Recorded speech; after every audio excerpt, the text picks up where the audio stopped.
जैसा कि last episode में हमने देखा था कि लिन बड़ी मेहनत करते हुए 5वें लेवल को अचीव करने लगा। यहाँ पर उसने मास्टर डिलॉन के फ्लैट ब्लेड स्टाइल का इस्तेमाल करते हुए कार्विंग करना सीख लिया था और 3 सालों की कड़ी मेहनत के बाद वो इसमें एक्सपर्ट हो गया। साथ ही उसने मेज की लेवल 5 पर भी ब्रेक थ्रू कर लिया, जिसके बाद अर्न्स्ट एकेडमी के एल्डर्स ने उसकी पावर्स की परीक्षा ली, जिसमें लिन ने सभी एलिमेंट्स के अटैक को झेलकर फाइनली फॉर्मेशन को शैटर कर दिया। सो अब लिन इस एकेडमी के आर्मी का हिस्सा बनने वाला था और लिन भी यही चाहता है ताकि वो अपनी कॉम्बैट पावर्स को भयानक बना पाए। अब आगे तो इस एपिसोड की शुरुआत में हम लिन को देख पाते हैं जो कि अपने विंड पावर का इस्तेमाल करते हुए फॉरेस्ट में पहुंच चुका था। उसकी रफ्तार इतनी तेज थी कि हवा भी उसके सामने शर्मा जाए। साथ ही बेबी काफी ज्यादा एक्साइटेड नजर आ रहा था, लेकिन मास्टर डिलॉन उतने ही ज्यादा फिक्रमंद है और रिंग स्पेस से लिन को बताने लगे कि ये जंगल काफी ज्यादा खतरनाक होगा और तुम पूरी तरह से यहाँ पर अकेले हो, इसलिए तुम्हें संभाल कर रहना पड़ेगा। क्या पता कब तुम्हें किसी बैंडिट का मुकाबला करना पड़ जाए। जिस पर लिन कहने लगा ग्रैंडपा बिल्कुल फिक्र ना करें, मैं आपकी हर एक इंस्ट्रक्शन को फॉलो करूंगा। और अब जैसे लिन ने चट्टान से छलांग लगाई, एक बंदा सीधे उस पर हमला करने पहुंच गया, मगर लिन तुरंत साइड में हटते हुए वहाँ पर ग्रेविटी मैजिक को एक्टिवेट कर देता है, जिसके चलते उस बंदे पर काफी ज्यादा हेवी प्रेशर रिलीज होने लगा। लेकिन यहाँ पर वो बंदा अकेला नहीं था। जैसे लिन ने उसे सप्रेस किया, उस बंदे का दूसरा साथी लिन पर कूद जाता है। वो अपनी ब्लेड की मदद से उसे घायल करने की कोशिश करने लगा, लेकिन लिन पीछे की तरफ हटते हुए उस पर विंग स्लैशेस से हमले कर देता है, जिसे उस बंदे ने जैसे तैसे काउंटर कर लिया था। और अब लिन उस पर अपने विंड एलिमेंट का इस्तेमाल करने ही वाला था कि तभी एक तीसरे बंदे की उसे आवाज आई जो कि चट्टान के पीछे छुपा हुआ था। ओके तारे लिन, ये तुम हो क्या? तुमने मुझे पहचाना नहीं? और अब वो तुरंत लिन के पास चला आता है। वेल, इसका नाम था डिजार्टे और लिन इसे जानता था। साथ ही डिजार्टे अपने बंदों को बताने लगता है कि इस पर हमला करने की कोई जरूरत नहीं, ये तो अर्न्स्ट एकेडमी के 2 ग्रेटेस्ट जीनियस में से एक है। लिन ले बरूच, नाम तो सुना ही होगा। ये बंदा सिर्फ 15 साल की एज में ही 5वें लेवल को अचीव कर पाया। ऐसे कारनामे बहुत ही कम लोग कर सकते हैं। जिसके बाद लिन को भी अपने बंदों के नाम बताने लगा। इनमें से एक का नाम था कावा और दूसरा का था मैट। ये दोनों काफी पावरफुल वॉरियर्स थे। डिजार्टे लिन को बता रहा था कि मैंने इन्हें काफी महंगी कीमत देकर हायर किया है और ये दोनों भी मैजिकल बीस्ट माउंटेन रेंज को एक्सप्लोर करने में मेरी मदद करेंगे। ये लोग अक्सर यहाँ पर आते रहते हैं, तो इन्हें ये इलाका काफी अच्छे से पता है। तभी मैट लिन से माफी मांगते हुए कहने लगा कि थोड़ी देर पहले मैंने तुम पर अटैक किए थे और इसके लिए मैं शर्मिंदा हूँ, मगर इतना भी नहीं कि तहे दिल से माफी मांगी जाए, क्योंकि मैजिकल बीस्ट माउंटेन रेंज में बस एक ही नियम काम करता। यहाँ पर है द लॉ ऑफ जंगल,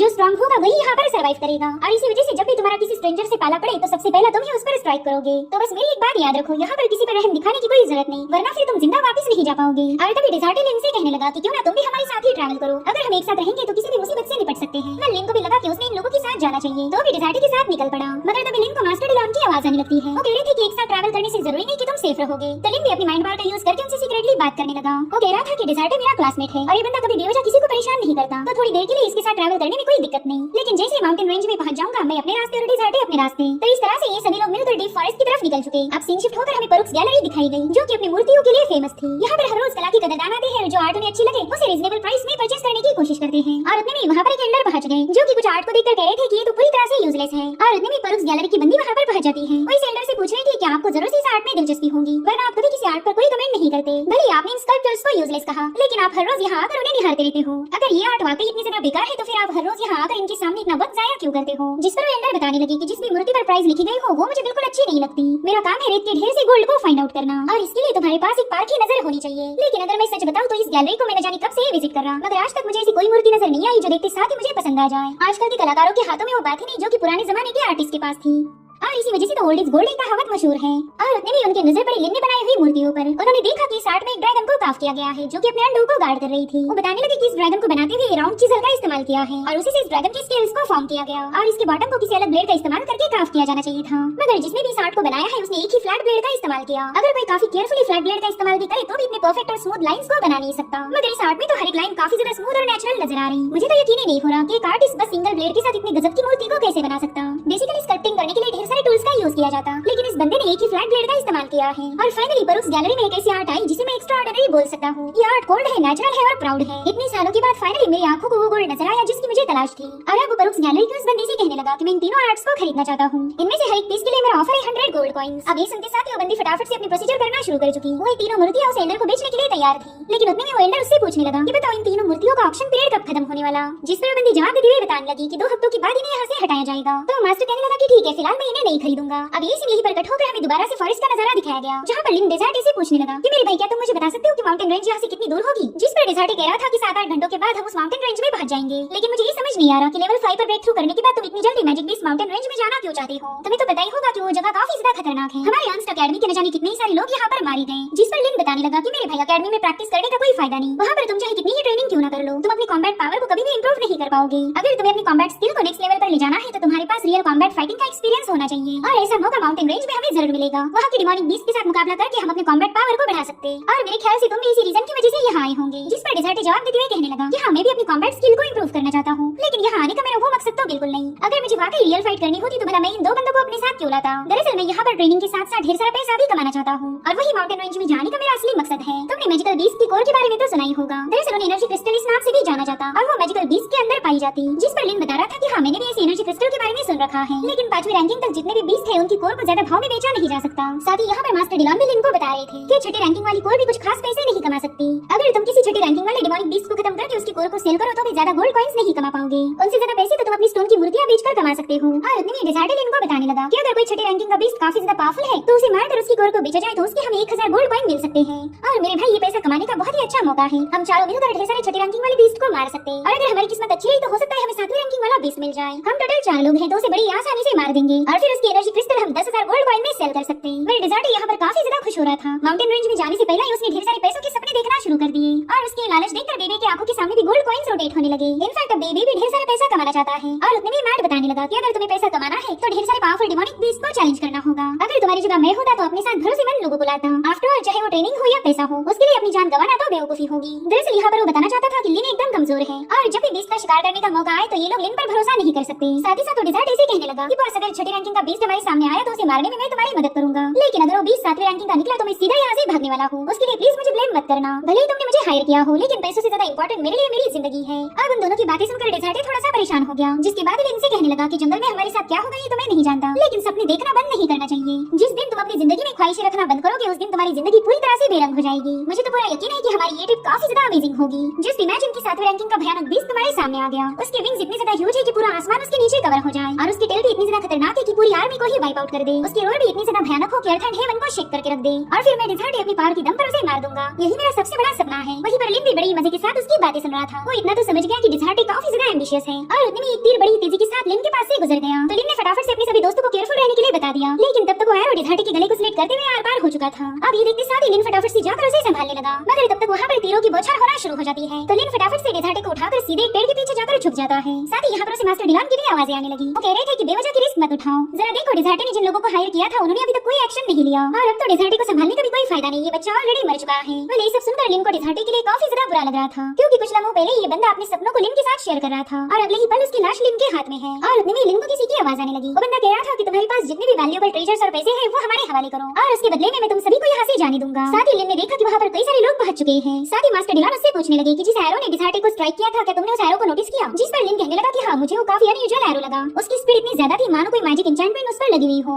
इससे तो बस एक ही बात साबित होती कि हमारा दुश्मन भी हमारी जैसा ही मैजिशियन है, मगर उसने बस कुछ पैसों के लिए एक मासूम की जान ले ली। इधर उन असासिन्स का ग्रुप आगे बढ़ते हुए इन पर तीरों की बौछार कर रहा था। जो देख मास्टर डिलॉन बता रहे थे कि ये बस ऑर्डिनरी आर्चर्स हैं। इनके एरोस से डेजर्ट की मौत नहीं हुई, बल्कि उस पर तो एक विंड एलिमेंट मेज ने अटैक किया था और उसके एरो की स्पीड देखकर मैं ये बात दावे के साथ कह सकता हूँ कि वो बंदा लेवल 5 का मेज होगा। भले तुम भी लेवल 5 के मेज हो, लेकिन तुम दोनों के दरमियान जमीन आसमान का फर्क है। उस बंदे के पास ढेर सारा कॉम्बैट एक्सपीरियंस होगा और तुम अभी भी नए हो, और इसी वजह से मैं तुम्हें एक सलाह दूंगा, जल्दी से यहाँ से भाग निकलो। अगर तुमने और देर कर दी तो फिर यहाँ से भागने का मौका भी नहीं मिलने वाला। तो अब लिन भी मैट और कावा को इशारा करने लगा। उन्हें बस इन लोगों को चकमा देकर यहाँ से निकलना था और उतने में उन्हें दोबारा से उसी असासिन की आवाज आई। वो कह रहा था कि तुम्हारे पास जितनी भी कीमती चीजें हैं वो चुपचाप से मेरे हवाले कर दो और उसके बदले में मैं तुम्हें जिंदा छोड़ दूंगा। मगर लिन के पास कोई आर्टिफैक्ट नहीं था जो कि उसे ऑफर करे और साथ ही उसे पूरा यकीन है कि ट्रेजर्स लेने के बाद भी ये बंदा इन्हें मार देगा। और उतने में लिन ने कावा को इशारा कर दिया तो फटाफट से जाकर असासिन्स पर हमले करना शुरू कर देता है। ये मामूली से आर्चर्स थे जो कि कावा के हाथों काफी इजीली मारे जाने लगे। साथ ही साथ लिन भी अब मैदानी जंग में उतर चुका। उसने आगे साथ ही अर्थ लैंसेस का इस्तेमाल करते हुए उन असासिन्स पर हमले करना शुरू कर दिए, जिसकी चपेट में आकर कुछ और असासिन मारे जाते हैं। अब ये सब देखकर जो जिंदा बचे थे उन्हें भी डर लगने लगा,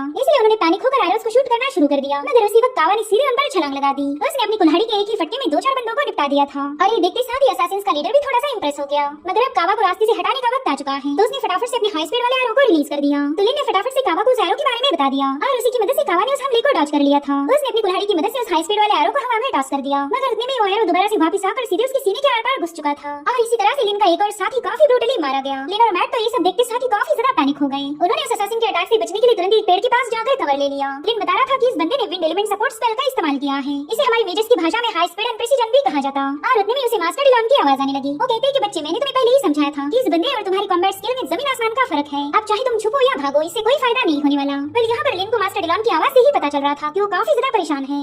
वो खुद एक सोल का हल्का सा ट्रेस थे जिसके चलते वो लिन की मदद नहीं कर पाएंगे। सो अब लिन को ही खुद को बचाने का कोई ना कोई तरीका ढूंढना पड़ेगा। और उतने में उसे दोबारा से उस असासिन की आवाज आने लगी। वो कह रहा था कि तुमने मेरे ऑफर को ठुकरा दिया, तो मुझे जो ट्रेजर्स चाहिए थे वो मैं तुम्हारी डेड बॉडी से हासिल करूंगा। और अब ये सीन यहीं पर कट होकर हमें दोबारा से परुक्स गैलरी का नजारा दिखाया गया, जहाँ पर वो एल्डर अगले ही दिन दोबारा से गैलरी में पहुंच चुके हैं। वो सीधे लिन ने बनाए हुए स्टैचूज के सामने आ गए थे और उन्होंने देखा कि स्टैचूज पर प्राइस टैग लगाया गया है। वेल इस एल्डर का नाम था जुनो और तभी उनसे बात करने के लिए उनका एक पुराना दोस्त वहाँ पर पहुंच गया। वो कह रहा था कौन जुनो, ऐसा लगता है कि हम दोनों के दिमाग एक ही चीज पर अटके हुए हैं। एग्जैक्टली तुम्हारी जैसी मुझे ये आर्ट काफी ज्यादा पसंद आई। जिस पर जुनो हंसते हुए कहने लगे कि अरे ना, मुझे तो ये आर्ट जरा भी पसंद नहीं आई, मैं तो ऐसे ही परुक्स गैलरी को विजिट करने आया था। और उतने में मेरी नजर पड़ी इन 3 नए स्टैचूज पर और मेरे ख्याल से तुम्हें भी ये काफी ज्यादा पसंद आए। तो अगर तुम इन्हें खरीदने के बारे में सोच रहे हो तो मैं तुम्हें एक सलाह देना चाहता हूँ। मैं तुम्हारा सीनियर हूँ और मुझे काफी ज्यादा एक्सपीरियंस है, तो तुमने मेरी बातों पर गौर फरमाना चाहिए। देखो इन स्टैचूज में ना ही कोई स्टाइल है और ना ही कोई ग्लैमर, इन्हें तो बड़ी ही बेकार सी टेक्निक का इस्तेमाल करके बनाया गया है। अगर बात सच्चा आर्ट की जाए तो जरा उस स्टैचू को देखो। वो स्टैचू काफी ज्यादा बोल्ड और कमांडिंग लग रहा। जिसने भी उस स्टैचू को बनाया है वो जरूर से कोई मास्टर होगा। और ऐसे यूनिक स्टैचूज आर्ट कलेक्टर को पसंद आते हैं। जिस पर बंदा कहने लगा कि सीनियर जुनो, अगर आर्ट की बात की जाए तो मुझ में आपकी जितनी समझ नहीं है, लेकिन जो चीज मुझे पसंद आ जाए मैं तो उसे खरीद लेता हूँ। फिर मैं उसमें ना ही कोई टेक्निक ढूंढता और ना ही कोई ग्लैमर। और इसी वजह से मैंने इन तीनों स्टैचूज को खरीदने का मन बना लिया। मैं हर एक स्टैचू के लिए 1000 गोल्ड कॉइंस देने के लिए तैयार हूँ। अब ये सुनते साथ ही मास्टर जुनो को बहुत बड़ा झटका लग गया। लेकिन परुक्स गैलरी की बंदी काफी ज्यादा खुश हो गई थी। दरअसल इस दूसरे बंदे का नाम था डेमो और ये एल्डर जुनो का दोस्त होने के साथ साथ उनका राइवल भी था। सब मास्टर जुनो तुरंत उससे भाई भाई कहकर पुकारने लगे। वो कहते हैं कि तुमने बेवजह इस मूर्ति पर 1000 गोल्ड कॉइंस का दाव लगाया।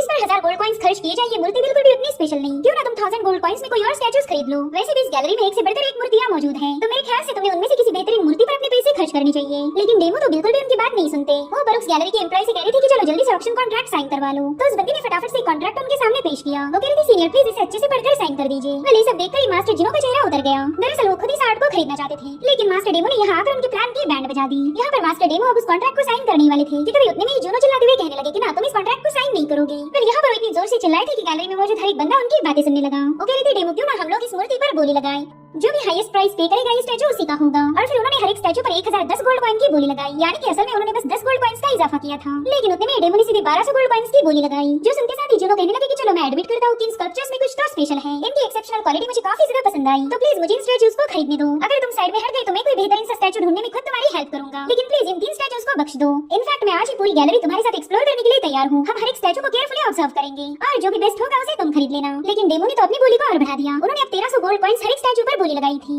अब ये सुनते साथ ही एल्डर जुनो का टेम्पर हिल गया और उसे कहने लगे कि डेमो तू मेरे साथ ऐसा नहीं कर सकता। और एक हफ्ते से मेरी इन तीनों स्टैचूज पर नजर है। भले ये स्टैचूज किसी आर्टिस्ट ने नहीं बनाए, लेकिन इसे बनाने वाला जरूर से कोई ट्रू मास्टर होगा। मैं तो सिर्फ इन स्टैचूज के लिए हर रोज गैलरी को विजिट कर रहा हूँ, ताकि इस बात पर नजर रख सकूं कि कोई और इन्हें परचेस न करे। फिलहाल मेरे पास पैसों की तंगी थी, इसलिए मैं इन्हें खरीद नहीं पाया, लेकिन मैंने दूसरों को भी इन्हें परचेस नहीं करने दिया। और आज तुम यहाँ आकर सीधे उन पर कब्जा कर रहे हो। तुमने तो मेरा दिल तोड़ दिया। वेल यहाँ पर मास्टर जुनो को लग रहा था कि चलो मेरी इतनी सारी नौटंकी करने के बाद तो इस पत्थर दिल का दिल पिघल जाएगा, लेकिन बिल्कुल ऐसा नहीं होता। इनफैक्ट डेमो ने तो और भी बड़ी बोली लगा दी। दरअसल मास्टर जुनो का प्लान था कि एक हफ्ता इन स्टैचूज को यहीं पर रोका जाए और फिर वो काफी सस्ते में इन्हें खरीद सकते थे। लेकिन अब मास्टर जुनो का दाव उन्हीं पर उल्टा पड़ गया और उनकी चिल्ला पुकार सुनते साथ ही परुक्स गैलरी के मास्टर भी वहाँ पर पहुंच गए। तब तक मास्टर जुनो ने हर एक स्टैचू की कीमत 1500 गोल्ड कॉइंस लगा दी थी। वो डेमो से कहते हैं कि अगर तुमने इसमें से 1 रुपया भी और बढ़ाया तो फिर ये स्टैचू तुम्हें ही खरीदने होंगे। जो सुनकर डेमो कहने लगे कि मेरे बड़े भाई, मैं जानता हूँ कि ये स्टैचूज तुम्हें काफी ज्यादा पसंद आए, तो भला मैं इतना बेरहम कैसे हो सकता है जो तुमसे इन स्टैचूज को छीन लूं। बेशक तुम इन्हें खरीद सकते हो, मैं बिल्कुल बीच में नहीं आऊंगा। साथ ही साथ एल्डर जुनो को कांग्रेचुलेट करते हुए कहने लगे अब तुम्हें इन तीनों स्टैचूज के 4500 गोल्ड कॉइंस देने पड़ेंगे। सच बताओ तो मैं काफी ज्यादा अमेज हूँ कि आपने इतने महंगे स्टैचूज खरीद लिए। सब यहाँ पर डेमो ने बस आग में घी डालने का काम किया था। वो तो बस जानबूझकर बोली बढ़ाते गए ताकि जुनो का नुकसान हो जाए। और उनकी इसी हरकत को देखकर मास्टर जुनो काफी ज्यादा भड़क जाते हैं। जो 3 स्टैचूज उन्हें 300 में मिलने वाले थे वो उन्हें 450 में खरीदने पड़ेंगे। मगर जैसे उन्होंने उस स्टैचू को देखा उनका सारा गुस्सा उतर गया। इधर परुक्स गैलरी के मास्टर उस एम्प्लॉय से पूछ रहे थे कि बताओ इस आर्ट को किसने बनाया। तो बंदी कहती है कि इसके पीछे कोई मास्टर नहीं बल्कि अर्न्स्ट अकेडमी का एक डिसाइपल है। उसे लिनलेई बरूच के नाम से जाना जाता, इसलिए परुक्स गैलरी का मास्टर तुरंत ही अर्न्स्ट अकेडमी के एल्डर से मिलने पहुंच गया। वो मास्टर एल्डर्स को बताने लगा कि लिन ने 3 स्टैचूज को हमारी परुक्स गैलरी के हवाले किया था। और ताज्जुब की बात तो ये है कि वो स्टैचूज काफी महंगे बेचे गए। आज तक कॉमन गैलरी की आर्ट इतनी एक्सपेंसिव सेल नहीं हुई थी। अगर हमारे कॉन्टिनेंट की बात की जाए तो यहाँ पर लगभग 100 से 150 मास्टर्स होंगे, लेकिन उनमें से 5 या 6 लोग ही ऐसे हैं जो ऐसी अमेजिंग मूर्तियां बना सकते हैं। और इसी वजह से मैं आप सभी एल्डर्स को मुबारकबाद देना चाहता हूँ। आपने एक जीनियस मास्टर को प्रोड्यूस किया है। लिनले बरूच वाकई एक ट्रू टैलेंट है। तो रिवॉर्ड के तौर पर हमारी गैलरी उसे एक सिल्वर मैजिक क्रिस्टल कार्ड देना चाहती है। आज के बाद लिन जो भी मूर्तियां बनाएगा उसे मास्टर हॉल में प्रेजेंट किया जाएगा। साथ ही उसके लिए एक एग्जीबिशन स्पेस हमेशा खाली रखी जाएगी। अब ये सुनकर सभी मास्टर्स काफी ज्यादा हैरान हो गए। इनफैक्ट लियान ने भी ये सारी बातें सुन ली थी। साथ ही परुक्स गैलरी का मास्टर कहने लगा कि मैं इस लिनले से मिलना चाहता हूँ, जिस पर एल्डर कहने लगे कि आप लिनले से नहीं मिल सकते क्योंकि वो फिलहाल अकेडमी में मौजूद नहीं। और अब ये सीन यहीं पर कट होकर हम लिनले को देख पाते हैं, जो कि समझ चुका था कि अब यहाँ से भागने का कोई रास्ता नहीं, उसे कुछ भी करके बस इस बंदे का मुकाबला करना होगा। साथ ही मास्टर डिलान कह रहे थे कि अभी तक हमें बस उस बंदे की आवाज आई, वो खुद होकर हमारे सामने बिल्कुल नहीं आ रहा। तो लिन ने अपने विंग सेंस का इस्तेमाल करते हुए उस पूरी जगह को स्कैन करना शुरू कर दिया और उतने में लिन को बंदा नजर आता है, तो उसने फटाफट से अपने विंग रेड टेक्निक का इस्तेमाल करते हुए उस पर हमला कर दिया। लेकिन उसका ये अटैक मिस हो चुका था और बदले में वो बंदा भी उस पर अपने एरोस से हमले करने लगा और उतने में विंग सेंसेस का इस्तेमाल करते हुए फाइनली लिन उस बंदे के पास पहुंच जाता है, जिसके बाद इन दोनों में फेस टू फेस कॉम्बैट होना शुरू हो गया। वो असासिन तो अब लिन पर काफी ज्यादा भड़क गया था, तो उसने गुस्से में आकर लिन पर अपनी तीरों की बौछार करना शुरू कर दी, मगर लिन उसके हाथ नहीं लगता, वो काफी तेजी के साथ उस बंदे के हर एक अटैक को डॉज करता जा रहा था। लेकिन फाइनली उस बंदे ने अपना एक एरो लिन पर शूट किया, जहां पर हमें कुछ ब्लड के ट्रेसेस नजर आते हैं। अब यहाँ पर लिन घायल हुआ था या कोई और, ये हमें अगले एपिसोड में पता चलेगा। Thank you so much for watching, bye bye, take care.